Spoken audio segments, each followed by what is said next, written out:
Sáquennos de aquí. Entrevista a Sáquennos de aquí. Entrevista a María Simma. Nicky Elch.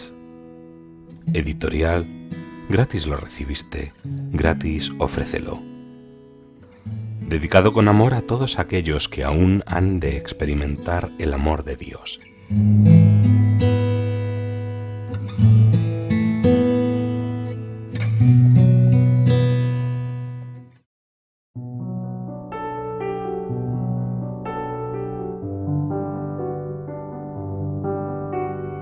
Algunas personas dicen que como Jesús repartió el pan en las manos de sus discípulos en la última cena, entonces es correcto que el sacerdote actúe igual hoy en día.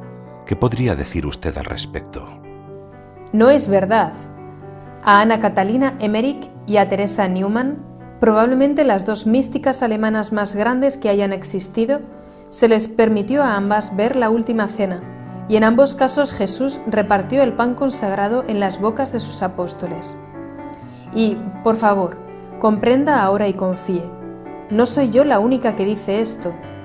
Precisamente este tema, entre muchos otros relacionados con él, se discuten hoy en día en los niveles más altos de la Iglesia, y sé que aquí también prevalecerá Jesús, sin importar lo caóticas que deban volverse las cosas todavía. Pero déjeme que le diga, lo que le fue revelado a la beata Anna Catalina Emmerich fue también una revelación privada. Sí, lo es, y a lo largo de la historia Dios ha usado este medio para arreglar las cosas, y como cualquiera podría confirmarlo si investigáramos los casos más conocidos, veríamos que sus frutos fueron inmensos, con un gran número de conversiones. Piense simplemente en Rue de Bac, Lourdes y Fátima, o en Teresa Neumann, por no hablar de la gran cantidad de conversiones que han tenido lugar en los últimos años en ese pequeño pueblo en el medio de una de las zonas más inestables de toda Europa. Me refiero, por supuesto, otra vez a Medjugorje. Y aquí tenemos otra perspectiva respecto a dar la comunión en la mano. ¿Cuál es esa perspectiva? Y por favor, María, quiero escuchar todos los posibles ángulos que conozcas sobre este tema, porque sé que hay mucha gente noble que está buscando la respuesta correcta. En los pueblos donde la Virgen elige aparecerse como Medjugorje, Schio, Garabandal y otros, generalmente esto ocurre en las afueras. Si volvemos a Medjugorje, por poner un ejemplo, se aparece, y aún lo hace hoy, en una de las dos montañas. En esas apariciones suele haber desde un puñado de personas en un día en pleno invierno hasta, digamos, 5.000 en los días de fiesta durante las estaciones más cálidas. Sin dudarlo y sin importarles el tiempo, todos los que están allí forcejearán y se amontonarán en el barro y en las rocas, clavándose las espinas de los arbustos para poder arrodillarse cuando la Santa Madre está con ellos. Arrodillarse es algo natural para todos y debería serlo, pero solamente 2 o 3 horas antes, abajo en la iglesia, mientras están recibiendo al mismo Jesús en la Sagrada Eucaristía, casi todos se quedan de pie, orgullosos como soldados. ¿Esto es lo que nuestra Madre quiere de nosotros? ¿Que nos arrodillemos delante de ella y no de su divino Hijo? No, no es así. Por favor, que la buena gente escuche y siga su propia conciencia y no se comporten de otro modo simplemente porque otros lo hagan. Y para que usted lo vea, se me ocurre otro hecho que contarle. Puede que no sea tan impresionante como el que le dije antes de la mujer a quien se le ennegrecieron las manos, y no hay problema si resulta divertido. Pero ciertamente para mí es igual de convincente que cualquier otra historia. Conozco personalmente a una mujer muy buena y piadosa, que también tenía problemas con este tema, y simplemente rezó y le pidió al mismo Jesús que le enviara una señal rápida para poder aclararse. Y Jesús lo hizo. La siguiente vez que fue a recibir la comunión, el sacerdote, como lo había hecho hasta ese entonces, puso la Eucaristía en la palma de su mano. Tan pronto como la puso allí, la hostia se elevó de su mano, subió y desapareció en el aire. Este pequeño milagro también fue presenciado por varios testigos. María, lo que dice es muy convincente. Y la Madre Teresa también prefería que los fieles recibieran la Eucaristía de rodillas y en la lengua, y en sus comunidades esa es la única forma permitida. Verá, desde la perspectiva de la Iglesia, recibir la comunión en la mano es solamente algo que se tolera, pero no es lo que realmente quiere. Cuando los sacerdotes que están en el purgatorio la visitan, ¿quién se ocupa entonces de las oraciones o de lo que sea necesario para que sean liberados? Las oraciones que requieren para ser liberados las deben hacer otros sacerdotes, pero si necesitan alguna otra cosa, me encargo yo misma. ¿Con qué frecuencia deberían celebrar la Santa Misa los sacerdotes? No menos de una vez al día. La ley de la Iglesia permite hasta 2 veces al día si la segunda misa es un funeral o la celebración de un matrimonio. Pero Dios entiende que pueden existir condiciones extraordinarias que hacen que los sacerdotes deban celebrar más de 2 misas al día, como cuando no se encuentra otro sacerdote que pueda celebrarla. Esto se debe a que celebrar la Santa Misa es la tarea principal de la función de los sacerdotes. Es la misión más grande que tienen y debería transformarse en la mayor expresión de su amor hacia Dios. Podemos dar por hecho que también hay religiosas en el purgatorio. Así es, y la mayoría de las veces se encuentran ahí por faltas de humildad, faltas de modestia y de desobediencia. ¿Y también hay sacerdotes que se hayan ido al infierno? Hace muy poco vino a verme un sacerdote que había estado enfermo hasta hacía no mucho. Había ido entrando y saliendo de distintos hospitales durante varias décadas, y 3 veces estuvo a punto de morir.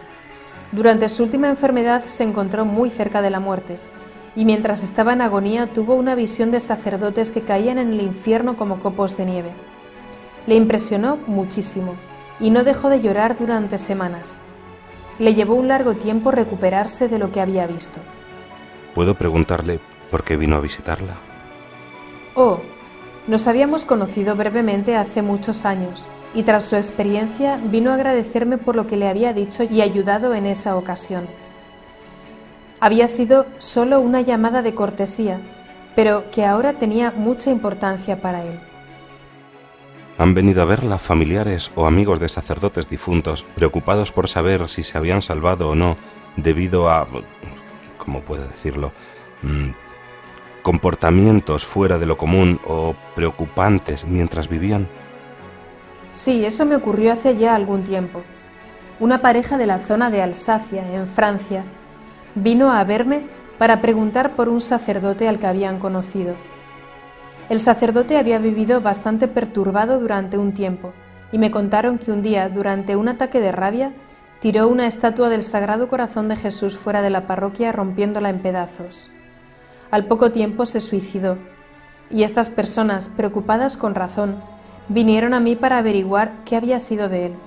Resultó que se había salvado después de todo, pero se encontraba en un purgatorio muy profundo, de donde todavía no podía ser liberado. Muchas personas dicen que los sacerdotes están desinformados de lo que pasa en el mundo. ¿Qué piensa al respecto? Me parece que se trata de críticas sin sentido, de gente orgullosa. Me gustaría aclararles que el más sabio suele necesitar a Jesús con mucha más urgencia que el más simple. Y en cuanto a que los sacerdotes se encuentran desactualizados, no es cierto si los sacerdotes son personas que rezan. Solamente en el caso de que no rezaran estarían limitadas sus gracias. Pienso que se trata de una crítica mal dirigida. Podemos y deberíamos ser más críticos respecto a su falta de oración, pero no deberíamos criticar a los sacerdotes porque no se encuentran a tono con el resto de las personas. Todos compartimos la experiencia humana y por lo tanto pecadora, y buscar o escuchar a un profesor en psicología, filosofía o lo que sea no va a cambiarlo. A lo sumo podríamos decir que los sacerdotes modernos se encuentran lejos de Jesús, pero no lejos de los hombres. ¿Cuántos sacerdotes y obispos pudo usted enviar al cielo desde la época del Vaticano II hasta ahora con sus oraciones, con sus misas y su sufrimiento?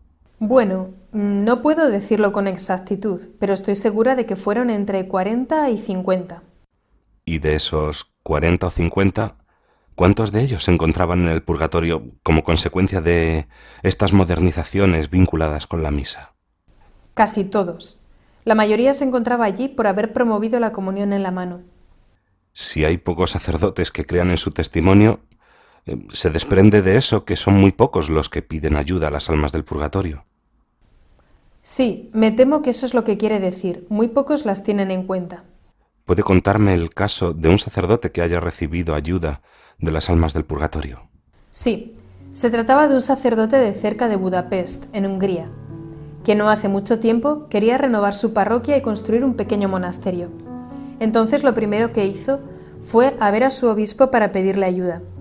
El obispo le dijo que hiciera lo que quisiera, pero que él no podía ayudarle en ese proyecto. Entonces el sacerdote rezó y dijo que dependería de la ayuda de nuestra Madre mediante la intercesión de las almas del purgatorio. Poco tiempo después vino a verme y accedí rápidamente a ir con él a su parroquia y a otras de la zona para hablar del tema. A las 2 semanas de volver de aquel viaje, el sacerdote recibió $100.000 para su parroquia y para la construcción del monasterio. Las almas del purgatorio le respondieron rápidamente. Eso es tener suerte. No fue suerte. Dios ayuda rápidamente a quienes confían en nuestra Madre y en la ayuda de las almas del purgatorio. Estoy seguro de que usted sabe mejor que nosotros que muchos seminarios se encuentran prácticamente vacíos. ¿Por qué sucede esto y cómo podemos remediarlo? La solución consistiría en volver a enfatizar el espíritu de oración, el sacrificio y la penitencia. Entonces habría más vocaciones. Las almas que se sienten llamadas a servir a Dios de esta manera saben claramente que su camino es la oración y que cuando no se alimenta la oración, ¿para qué existen entonces los seminarios? Si hubiera más oración, habría entonces un mayor número de vocaciones y así, cambiando un poco el tema, no sería necesario permitir que laicos con las manos sin consagrar distribuyeran la Sagrada Eucaristía. Si se fomentara la oración en los seminarios, todos fortalecerían su vida de fe y Satanás encontraría una distancia mucho mayor. Ha puesto mucho énfasis en el hecho de confiar en la Virgen María para que nos conduzca a Jesús. ¿Nota alguna diferencia entre los sacerdotes marianos y aquellos que se han vuelto, como usted dice, modernos y han dejado de lado a la Virgen? Oh, sí. Puedo distinguir a un sacerdote mariano con facilidad. Son mucho más gentiles, humildes, penitentes, cariñosos y protectores. En su humildad se hacen fuertes, y con esta fortaleza sus frutos se vuelven mucho más claros que aquellos que olvidan a María. Los sacerdotes marianos tienen también mucho menos problema con el celibato. Y apoyados en nuestra Madre, podría decirse que viven las enormes gracias que acompañan este don. Nuestra Madre, si la ayudamos, aplasta la cabeza de Satanás. Y no se trata de un mero simbolismo, es un hecho. Satanás huye de la Virgen y de sus sacerdotes. Los sacerdotes marianos y el ejército mariano de laicos que los rodean salvarán a la humanidad al final, y esto ocurrirá con el triunfo del corazón inmaculado de María. Entonces tenemos hoy en día un papa abiertamente mariano y un ejército mariano de sacerdotes y laicos. Quien quiera unirse al Santo Padre y a este ejército, ¿cuál es la mejor manera para hacerlo? ¿Qué es lo mejor que pueden hacer para el triunfo de su inmaculado corazón? Empezar a rezar. Empezar a vivir los mensajes de Medjugorje y consagrarse, ellos y sus familias, al Inmaculado Corazón de María.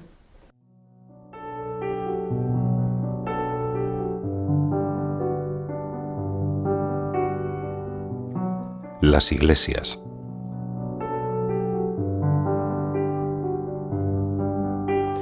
Cuando las almas del purgatorio le advirtieron sobre la situación actual de la Iglesia, ¿también le dijeron algo acerca de cómo se construyen las iglesias hoy en día?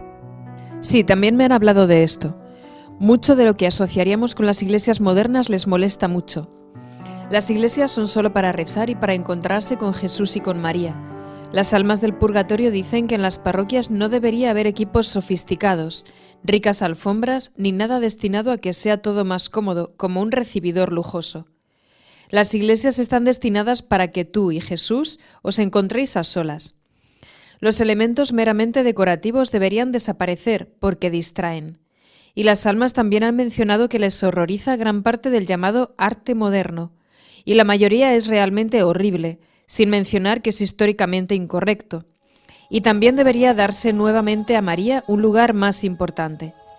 Pero más importante que nada, sin embargo, es que los tabernáculos deben siempre estar en el centro de la iglesia y no apartados en un lateral o en otra capilla, únicamente en el centro.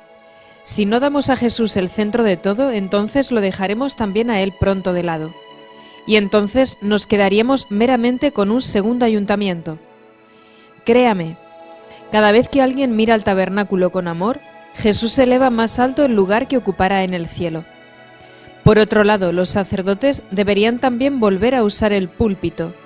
Hacerles descender al nivel de la comunidad fue otro de los logros de Satanás. Arriba en el púlpito ganan mucho más respeto. No deberían organizarse actos sociales en las iglesias, solamente los sagrados. Deberían volver a estar presentes las imágenes de los santos, al menos San José, el arcángel San Miguel y el santo por el cual se erigió la iglesia. Y ya he mencionado los reclinatorios para comulgar. Todo esto que falta y todo lo que se ha añadido en las últimas décadas en aras de la comodidad nos separa de Jesús y por lo tanto alegra mucho al diablo. Me han comentado que en algunas parroquias se sirve café, se lleva a los animales en el regazo, se colocan televisores. Y yo he visto parroquias sin agua bendita en las puertas y sin reclinatorios. Nada de esto es bueno, ni tiene que ver con la voluntad de Jesús. Entonces, las almas del purgatorio no están contentas con las llamadas iglesias modernas, ¿verdad? No es así. He visto varias iglesias modernas en donde todo estaba bien. Una, por ejemplo, en Lienz, en el Tirol. Es muy moderna, pero allí se reza mucho y está bien construida. Así que lo feo, los lugares donde no se reza o sin imágenes, no necesariamente equivale a moderno, pero lo moderno la mayoría de las veces es feo, incompleto y no lleva a la oración. ¿Qué me dice de las funciones sagradas que las iglesias modernas pueden haber olvidado? Sí, eso también. Las almas del purgatorio me han dicho que echan de menos las procesiones, que son como pequeñas peregrinaciones. Esas procesiones por nuestra Madre o por los santos eran una parte integral de la vida espiritual de antes. Si organizamos desfiles de equipos deportivos y de políticos, ¿por qué entonces ya no llevamos a cabo procesiones por Jesús, su Madre y los santos? En las procesiones el mundo entra en contacto con Jesús y sus santos. Así debería ser, y no al revés, cuando tantas veces y tan frecuentemente llevamos el mundo a la casa de Jesús. Además, en muchas partes del mundo los sacerdotes han dejado de bendecir los hogares al menos una vez al año. Eso también debilita la fe y entibia el amor y el respeto que debe mantenerse siempre intacto entre sacerdotes y laicos. La pérdida de estas funciones sagradas hace que Satanás sea plenamente feliz y le sea mucho más fácil a él y a sus demonios entrar en los hogares. Y también se han olvidado en muchas partes del mundo de la devoción del primer sábado. Debemos volver a restituirlas. Entre otros motivos, para todo ello se nos ha dado a los sacerdotes. Los necesitamos, y ellos necesitan que les recordemos nuevamente sus deberes. ¿Puede decirme cómo se celebra la misa en su iglesia aquí en Sonntag? ¿Y si las almas están contentas con la forma en que se llevan a cabo las cosas aquí? Sí, están satisfechas del modo como se celebra aquí. Nunca se quitaron los reclinatorios para comulgar y la Sagrada Comunión se ha dado solo en la boca. Nunca hay mujeres cerca del altar, eso incluye las lecturas y que solo haya monaguillos niños en el altar. Jesús, presente en el tabernáculo, se encuentra en el centro del presbiterio y las imágenes de nuestra Madre y de algunos santos ocupan un lugar principal. Los fieles pueden confesarse semanalmente y la gente lo aprovecha. También asisten con frecuencia a las adoraciones del Santísimo Sacramento y al rezo del Rosario. Todos los niños se sientan en los primeros bancos durante toda la misa. Allí los tengo hasta que los adultos ya se han retirado de la parroquia. Esto es solo para mantener el orden y el silencio y para evitar que corran y anden esquivando las piernas de los mayores.